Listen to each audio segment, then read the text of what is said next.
Hello and greetings, fellow StarCrafters, and welcome back to game number 4 in this best of 5 between the players EGPuma, the blue Terran, right here in the, I guess, like 230 position, and oGsNada, the red Terran, up here. oGsNada now commands a commanding lead, not to use the same adjective multiple times, but it's so commanding that I just had to say it.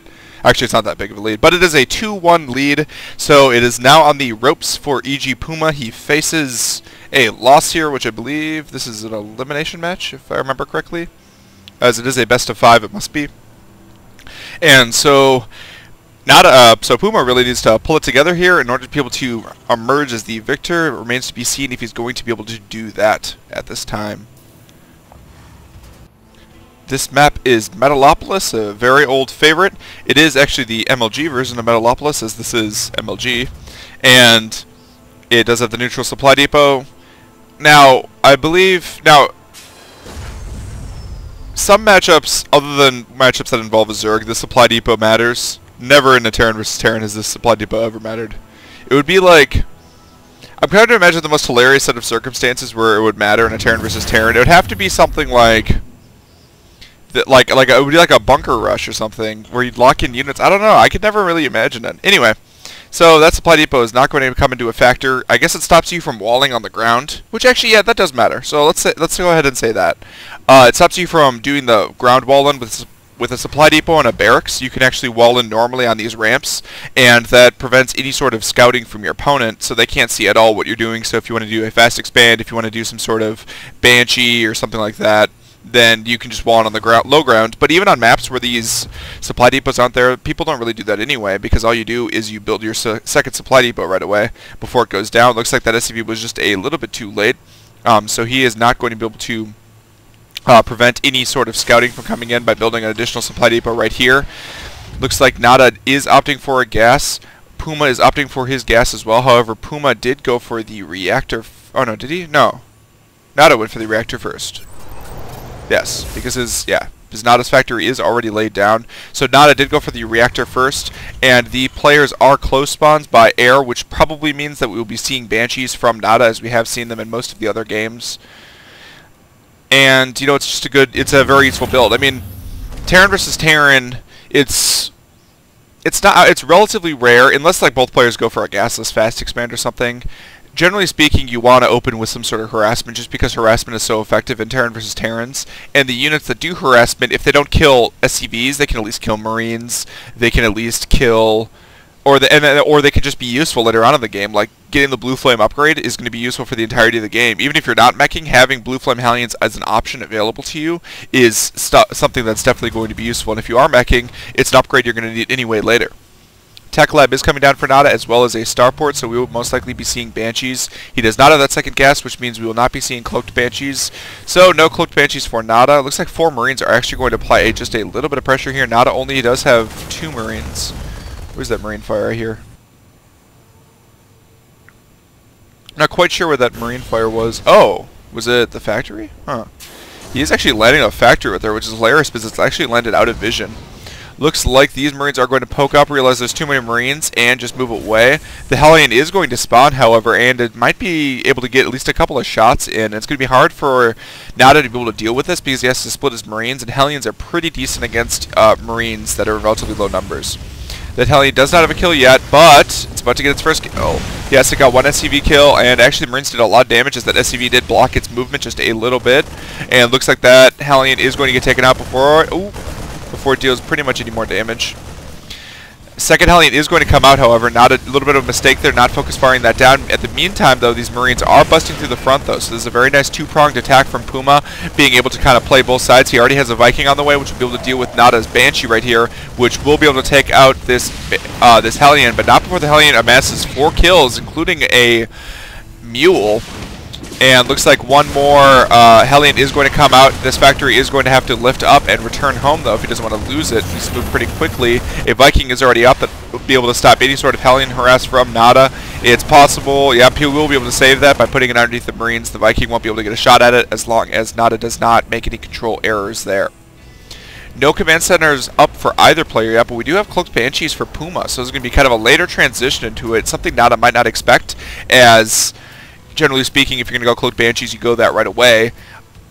But if you get the Viking first, then it gives you protection, and then your opponent's less likely to suspect cloaked Banshees, so you maybe don't get any turrets.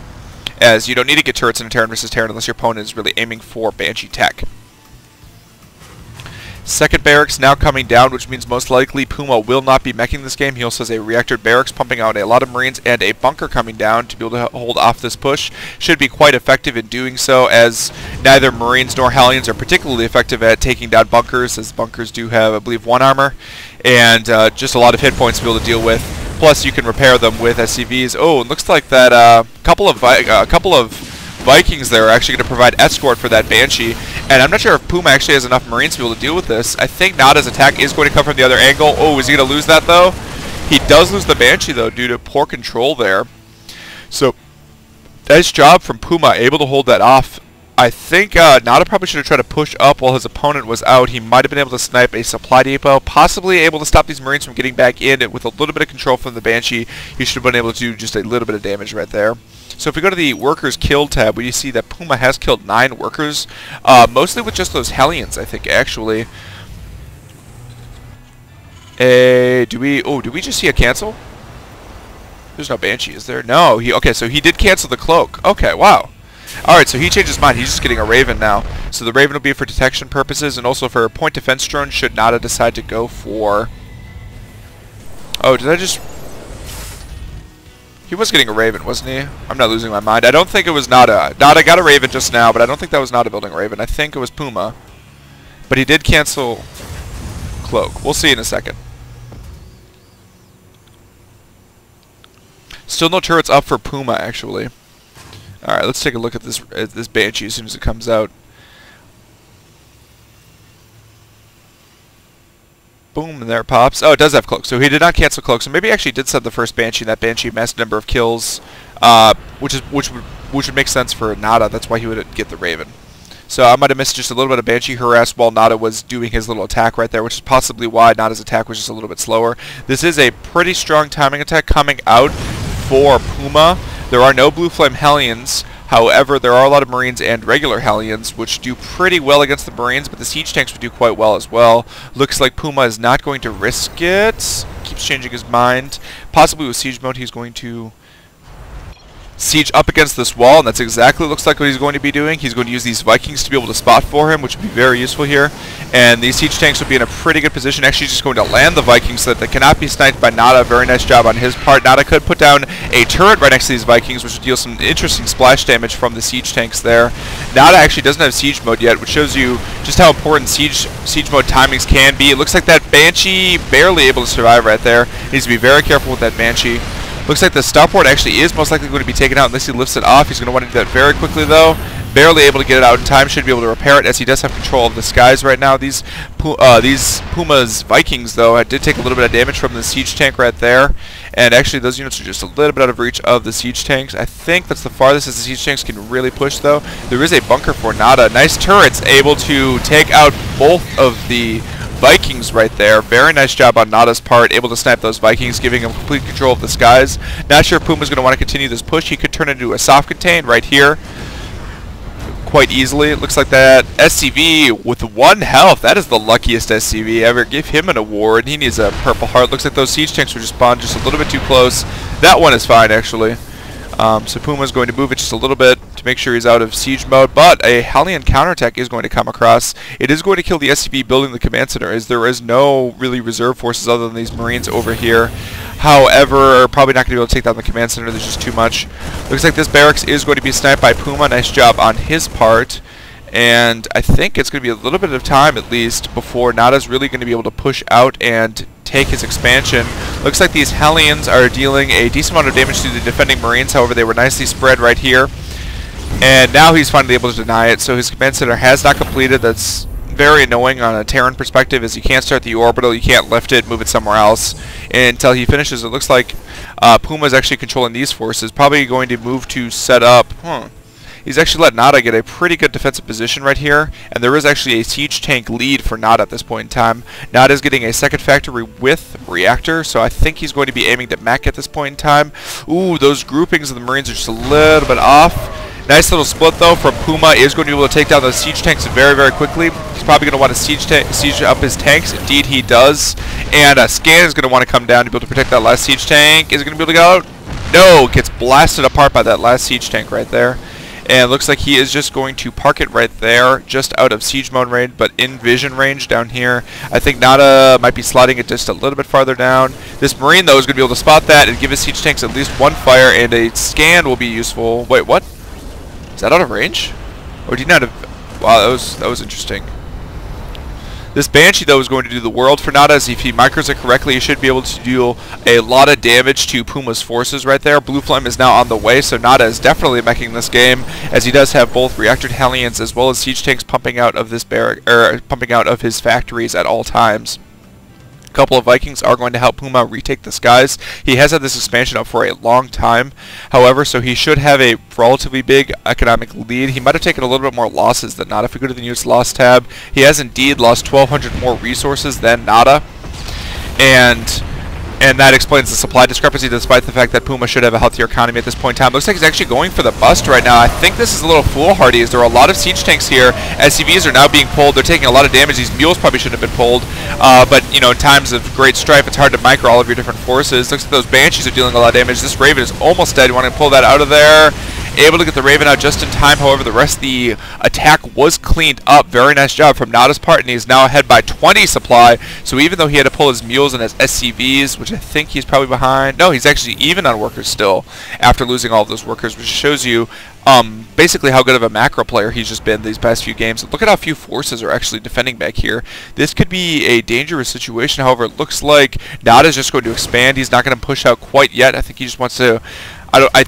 My guess is he doesn't realize quite how weak Puma is. I mean, look at that, 5 Marines and a siege tank. That's nothing. Like, he would be able to squash that so easily. He's got, what, 2... Oh, maybe he doesn't have as many forces as I thought.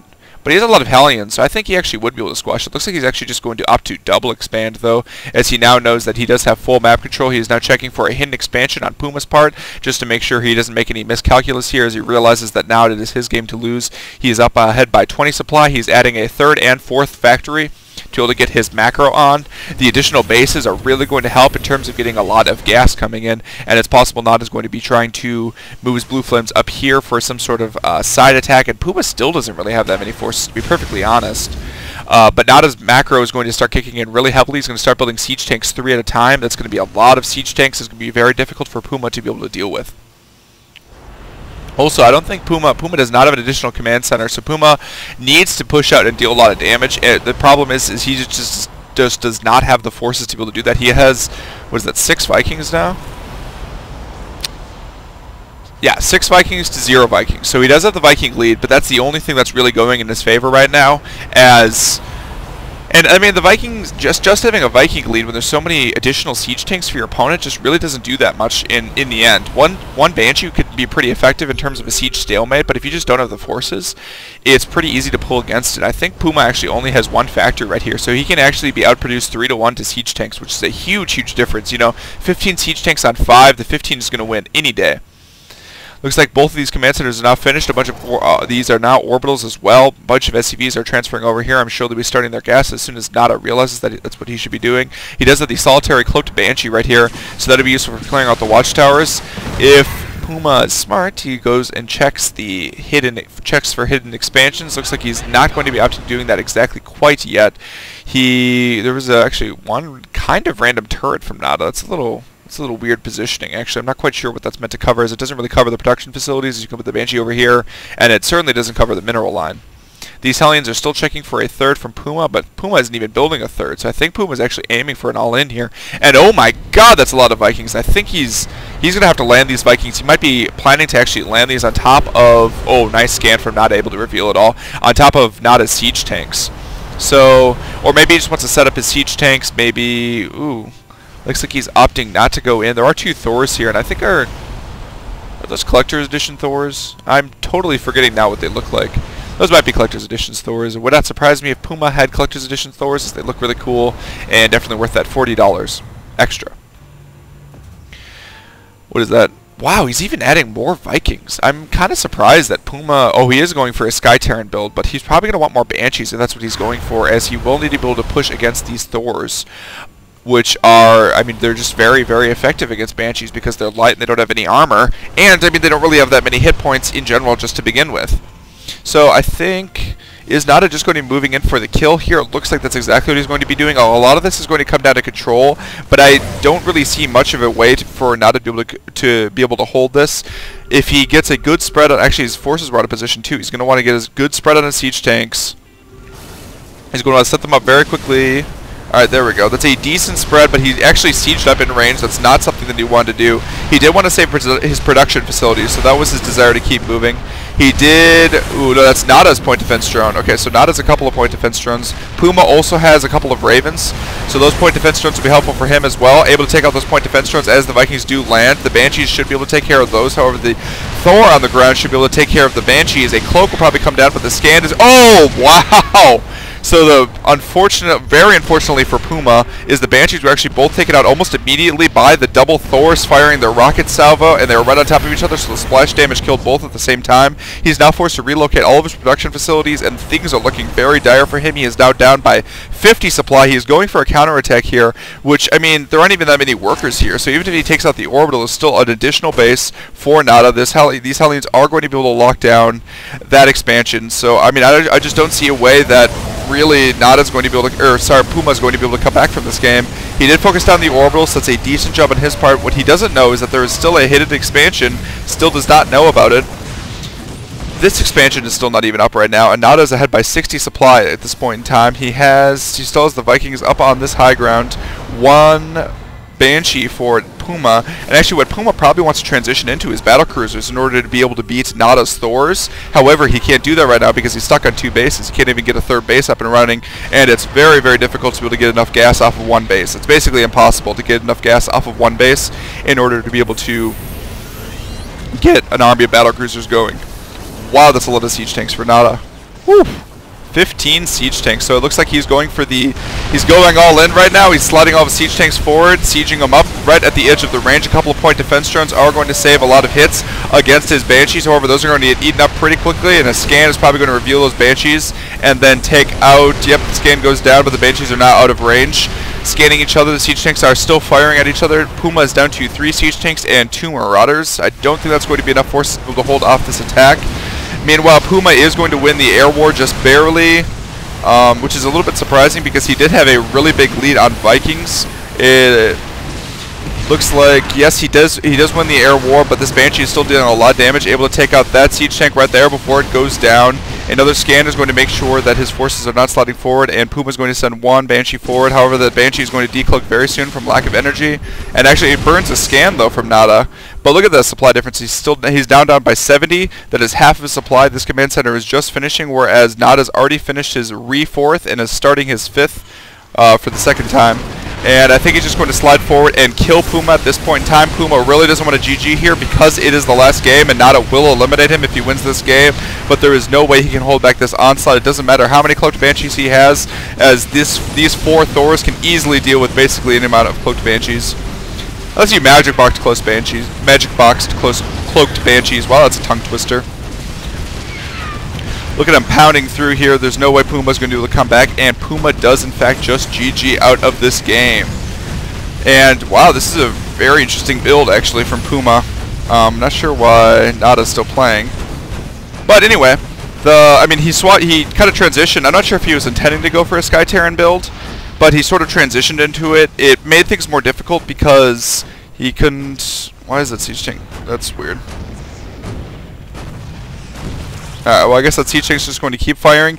He says this war is not over. Oh, because you have to wait for all of the observers to leave before all the units stop firing automatically. But all right, so let's talk about the builds just a little bit. So Nada went straight mech. He did it very well. He got a bunch of siege tanks and a bunch of blue flame Hellions. His positioning was basically impeccable, as it usually is, and he got Thors as soon as he noticed exactly what Puma was doing. And these Thors are useful not just for controlling the skies around Vikings, but also for taking out Banshees, as we saw, as when you don't control the skies, the only thing you have really to take out Banshees is Thors that have the range. Because Marines don't have the range to be able to take out Banshees without slotting. I mean, all you do is run the Banshee back, and then they move into your siege line, and the siege just take them out.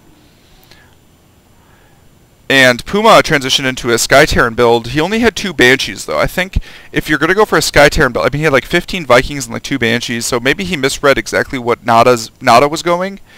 I think he kind of knew the composition, though, and his composition was just a little bit worse because he just had way too many Vikings, and you really need a good amount of Banshees to be able to pick off the Thors. You know, you can have 4 Banshees, like, circling a Thor, and it's difficult for the Thor to shoot at all the Banshees at once, although 4 Thors becomes very difficult for the Banshees to engage, really. And I'm sure he wanted to transition to Battlecruisers at some point as well, as that's how really you counter Thors with Sky Terran, but just wasn't able to do that. He was behind for quite a long time in this game and just not able to claw his way back up. And, you know, it's very difficult, especially against a player of Nada's caliber, to be able to climb your way back up. But it has happened, and Puma is a very good player as well. And this was a very good series. I was very happy to watch this and to cast it. And I hope you enjoyed it. Hopefully we'll be seeing more of these players in the future. I might take a little bit of a break from Puma, as I have been doing him kind of a lot recently. But we'll be sure to see everybody's favorites more. I think Puma is a pretty popular person, so you know, we'll be doing him just a little bit. And wow, and there was 2 weapons upgrades, so that was really good. That was really helpful for Nada there. Weapons upgrades are absolutely invaluable for mech, and it especially showed with those Thors when they shot down the Banshees. It's because each missile does 2 additional damage against light when you upgrade it. So that's like 8 additional damage per upgrade. That's 16 damage. You know, that's so much damage. So very nice job from both players, though. Hope you enjoyed watching it. It was great casting it. This is PG on Milncraft signing off.